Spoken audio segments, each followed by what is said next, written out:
बिस्मिल्लाहिर्रहमानिर्रहीम। अब आ जाता है एमायोट्रोपिक लेटरल स्क्लेरोसिस। ये इसमें क्या कहते हैं कि इसमें भी न्यूरॉन्स की ही डिजेनरेशन होती है, न्यूरॉन्स की ही डेथ होती है, लेकिन ये अपर मोटर न्यूरॉन होंगे या ये लोअर मोटर न्यूरॉन होंगे।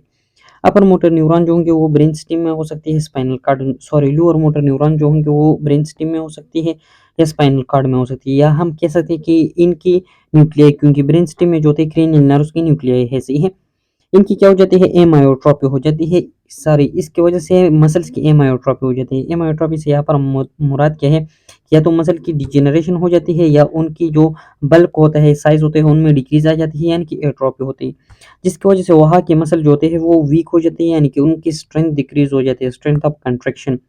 और उसमें फेसिकुलेशन आ जाती है। फेसिकुलेशन का मतलब ये कि बार बार जो होता है उसमें कंट्रैक्शन आ जाती है, इनवॉलेंटरी कंट्रैक्शन सही है। अब आगे क्या कहते हैं कि जो अपर मोटर और लोअर मोटर न्यूरॉन के दरमियान जो बैलेंस है वो या तो कुछ पेशेंट्स में अपर मोटर न्यूरॉन्स की लीजन्स होंगी, डिजेनरेशन होगी, कुछ पेशेंट में लोअर मोटर न्यूरॉन की लीजन्स होंगी या डिजेनरेशन होगा, लेकिन मोस्ट में क्या होगा, दोनों के होगा। अब अपर मोटर न्यूरॉन कहाँ पर डिजेनरेट होगी, कॉर्टेक्स में हो सकती है, या इसकी वजह से पेरिसिस हो सकती है। पेरिसिस का यहाँ पर मुराद ये है कि पार्शियल पैरालिसिस हो सकती है, नर्व की डैमेज की वजह से वहाँ पर मसल की पैरालिसिस हो सकती है। हाइपर रिफ्लेक्स हो सकती है, यानी कि एग्जैजरेटेड रिफ्लेक्स, स्पास्टिसिटी हो सकती है, और बिबिन्स की साइन हो सकती है। बिबिन्स की साइन जो छोटे में सेंस करते हैं, इसमें क्या करते हैं कि इस जो ये जो प्लांटर साइड होते हैं इस पर, इस डायरेक्शन में हम क्या करते हैं, एक पॉइंटेड चीज इस तरह मूव कर देते हैं। अगर ये नीचे की तरफ इस तरह कंट्रैक्शन कर देते हैं हमारे टोज, तो ये निगेटिव होगा। अगर ऊपर की तरफ कर देते हैं तो ये पॉजिटिव होगा। तो बच्चों में पॉजिटिव होता है और एडल्ट्स में ये निगेटिव होता है। अब अगर हम मेंस और वुमेन में इसकी रेशो देखें तो मेंस में मोस्टली ज़्यादा होता है और इनका जो एज होता है वो 50 और मोर होता है, सही है। इसका सबसे पहले जो साइन आता है वो क्या होता है कि हमारी जो डिस्टल एक्सट्रीमिटीज़ है, हैंड्स एंड फुट्स को इशारा है, वो वीक हो जाते हैं, लेकिन ये एसिमेट्रिक होता है, यानी कि एक हाथ या पाँव जो होते हैं वो स्ट्रेंथन रहता है और दूसरा वीक हो जाता है, या एक कम वीक होता है, दूसरा ज़्यादा वीक होता है। और इसकी ये एक प्रोग्रेसिव डिसीज है, तो इसके टाइम के साथ साथ प्रोग्रेस होती है, तो बाद में इसका स्ट्रेंथ और भी डिक्रीज हो जाता है और इनका साइज और भी डिक्रीज हो जाता है, और इनमें इनवॉलेंटरी कंट्रैक्शन स्टार्ट हो जाती है, जिसको फेसिकुलेशन कहते हैं, सही है। और आखिर में ये फेसिकुलेशन क्या करते हैं, ये इन्वॉल्व कर देते हैं हमारे रेस्पिरेटरी मसल को, जिसकी वजह से बार बार जो होते हैं पल्मोनरी इन्फेक्शन हो सकती है और इसकी वजह से पेशेंट की डेथ भी हो सकती है। इसके बाद क्या कहते हैं कि कुछ कंडीशंस में डिजेनरेशन स्टार्ट हो जाती है हमारे ब्रेन स्टेम में, जो लोअर पोर्शन होते हैं वहां पर, सही है। वहां पर क्रेनियल न्यूक्लियर डैमेज हो जाती है, जिसकी वजह से हमें इसको स्वॉल्विंग और स्पीचिंग में प्रॉब्लम्स आ जाते हैं। ये क्यों आ जाते हैं, क्योंकि वहां पर एक न्यूक्लियाई है, कौन से नर्व की, ग्लॉसोपेरेंजियल नर्व की, वो डैमेज हो जाती है। अब आ जाते हैं एमायोट्रोपिक लेटरल स्क्लेरोसिस के पैथोजेनेसिस। तो पैथोजेनेसिस में क्या कहते हैं कि 90% ये स्पोरेडिक होते हैं, सही है, और 10% ये क्या होते हैं, फेमिलियल होते हैं। फेमिलियल में कौन सी, ऑटोसोमल डोमिनेंट, सही है। अब आउट ऑफ दिस 10%, इसमें जो 20% होते हैं, इसमें एक जीन होता है जो कि क्रोमोसोम नंबर 21 पर प्रेजेंट होता है, और ये जीन क्या करता है, ये सुपर ऑक्साइड डिस्म्यूटेज एंजाइम को एनकोड करता है, या इस एंजाइम को SOD1 भी कहते हैं। जब इसमें म्यूटेशन आ जाती है तो वहाँ पर क्या होता है कि ये एक मिसफोल्डेड प्रोटीन्स बना देते हैं instead of super oxide dismutase, और जहाँ पर भी मिसफोल्डेड प्रोटीन्स बनती है तो ये क्या करते हैं, ये एपोप्टोसिस प्रोसेस को सिग्नल देते हैं और एपोप्टोसिस प्रोसेस वहाँ पर एक्टिवेट हो जाते हैं। ये एपोप्टोसिस प्रोसेस क्या करता है कि वहाँ की जो न्यूरॉन्स होते हैं उनके डेथ स्टार्ट कर देते हैं, जिसकी वजह से वहाँ पर हमें एट्रोपी नजर आती है। इसके अलावा एक और जीन है C9 या F72, ये लोसाई है, सही है। ये क्या करता है, ये एक्चुअली बना होता है हेक्सान्यूक्लियोटाइड रिपीट से। हेक्सान्यूक्लियोटाइड रिपीट, हेक्सामीन 6 कोडॉन से है, 6 न्यूक्लियोटाइड से, सॉरी, हेक्सामीन 6 न्यूक्लियोटाइड में न्यूक्लियोटाइड्स, तो 6 न्यूक्लियोटाइड से 2 कोडॉन बनती है। तो ये दो कोडॉन्स कौन सी है, एक है ट्रिपल जी यानी कि ग्वानिन ग्वानिन ग्वानिन, और दूसरा जो है वो है GCC यानी कि ग्वानिन साइटोसिन साइटोसिन। तो इसमें एक्सपेंशन आ जाती है। एक्सपेंशन यानी कि इसमें ऐसा म्यूटेशन होता है कि ये नॉर्मल से ज़्यादा कॉपीज जनरेट करने लगता है।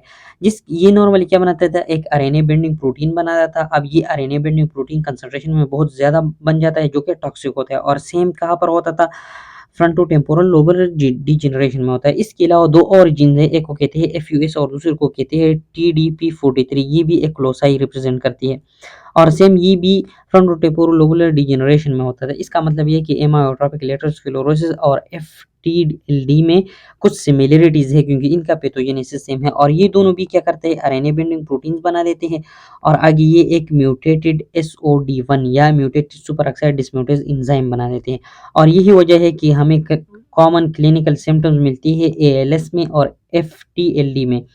और यही वजह है कि इन दोनों में एक क्लिनिकल सिम्टम्स या साइन जो होते हैं वो सेम होते हैं, वो एक कॉग्निटिव इम्पेयरमेंट, यानी कि इन दोनों की थिंकिंग एंड डिसीजन मेकिंग जो फंक्शन होता है ब्रेन का उसमें एबनॉर्मेलिटी आ जाती है। इसके बाद आ जाती है मॉर्फोलॉजी। तो मॉर्फोलॉजी में ग्रॉस फीचर्स है और माइक्रोस्कोपिक फीचर है। ग्रॉस फीचर्स में क्या कहते हैं कि जो एंटीरियर स्पाइनल रूट है वहां पर वो हमें थिन नजर आता है और ग्रे कलर में नजर आता है।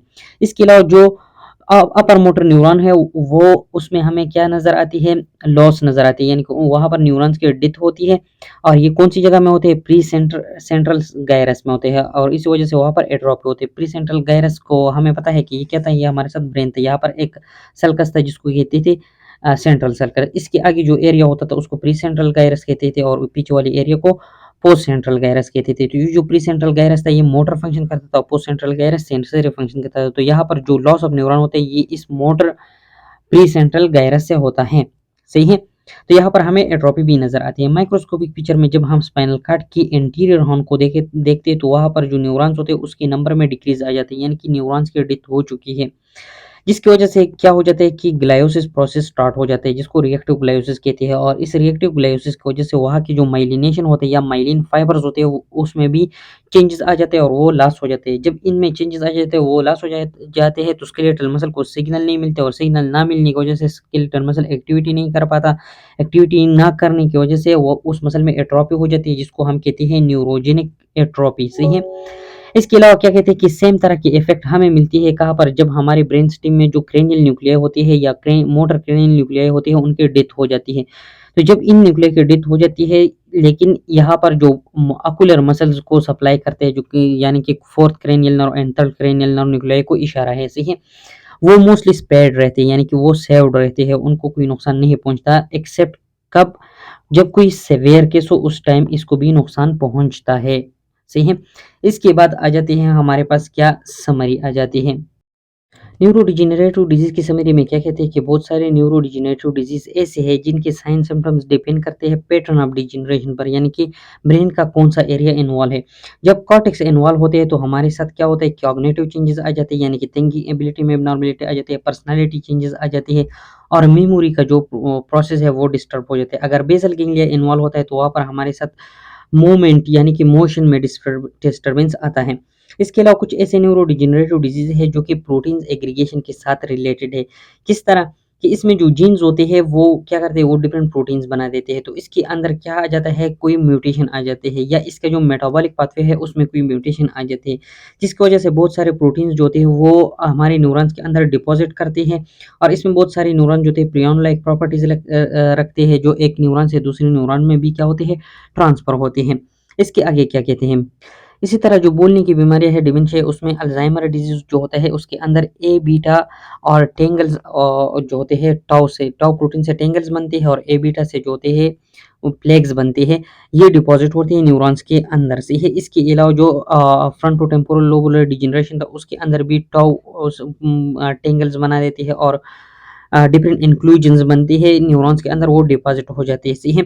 इसके अलावा डिमेंशिया विद लीविस बॉडी हमने एक्सप्लेन की थी कि अल्फा सिन्यूक्लिन जो होते हैं वो न्यूरॉन्स के अंदर एग्रीगेट हो जाती है। ये सारे के सारे क्या करते हैं, ये डिमेंशिया काज करते हैं, यानी कि मेमोरी को डिक्रीज करते हैं।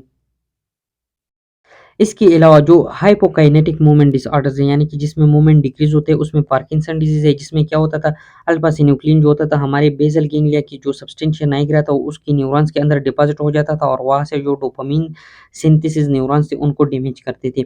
इसके बाद एमायोट्रोपिक लेटरल स्क्लेरोसिस आ जाते हैं। ये भी एक मोटर डिजीज है। इसमें क्या होता है कि डिफरेंट जेनेटिक काजेज होते हैं जो हमारे मोटर फंक्शन को इफेक्ट करते हैं, जो कि अभी हमने डिस्कस किया। अल्लाह हाफिज।